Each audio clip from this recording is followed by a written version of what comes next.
Okay, so that's pretty much it. What I want to do now, I'm going to ask if you might help me help you by giving me a couple of scenarios. There were some really good questions asked in that last go-around. And there's some microphones out there on the floor. I think did you say, could I help you analyze your practice? Well, let's do that. That sounds like fun. It's a pleasure meeting you. Probably to work more efficiently and to bring out the best in my staff, given all the different personalities that we have. Okay. Cohesiveness and increased profit. Okay. Well, Dr. A good general way of describing what you need, but can you give it to me any more succinctly? I mean, can we measure it in terms of hours worked, dollars earned, profit made? Because it's quantifiable, measurable things that I deliver to my clients. So can you give me another way of looking at your issues? Probably if I could increase profit and work less hours, better quality of life, that would be really great. Okay. I got to ask you some specific questions now. Okay. A portion of what you're now doing is cosmetic or aesthetic services. 100% for 3.5 years. For 3.5 years. What did you gross approximately last year? What did our revenues? What did you put in the bank? Not your profit. What did you put in the bank? 2.8 million. 2.8 million. That's very respectable. You're doing some things right. How much space are you working with? We just doubled our space from 3,000 to 6,000 square feet and 11 treatment rooms. Okay. And what service offerings are you doing? What major service offerings are you providing? I'm assuming you're doing skin care, you're doing hair.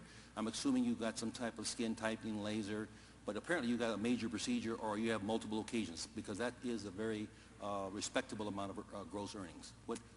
The injectables, we are the largest provider of injectables on the West Coast between Seattle and San Francisco.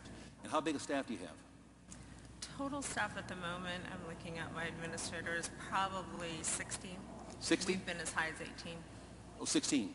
So to some extent you're making a huge amount of money, but you're kind of also like the Department of Social Services. In a sense, I mean, that may be what you're thinking, I'm suggesting. I think I'm a psychiatrist. Psychiatrist. Well, let's look at it. And by the way, everybody that I consult doesn't necessarily need to be fixed. You may be doing better than you think you should be doing. It may turn out that maybe what my investigation might prove that maybe you're okay. You have one location? Mm-hmm. Okay, and how many days a week do you work? I see patients 2 days a week, or I've worked 7 days a week for 3.5 years. Okay, so you're working very, very hard. And so quality of life is not what it needs to be. You know, one of the things that's very important to us as a consulting organization is that we know it's relatively easy to make money in cosmetic services, but to maintain quality of life and not paint yourself into a corner, it can typically happen. So you obviously have several physician extenders. You have some nurse practitioners, what? RNs and LPNs and CNAs. CNAs. CMA, excuse me. Okay. What level of competition do you have around you? Do you feel that your practice is still growing, or has it flattened? What's really going on? We grew with 39% in 2006, 33% in 2007, and my goal for 2008 was a 20% increase. We're in a market that's incredibly saturated. Probably there's either a med spa or a physician offering aesthetic practices within feet of every stop on the freeway, and it's a really saturated market, but I try to not look at anyone as competition. I just do my thing and see my professional colleagues as colleagues, and I agree with you about having a good network of people to refer to.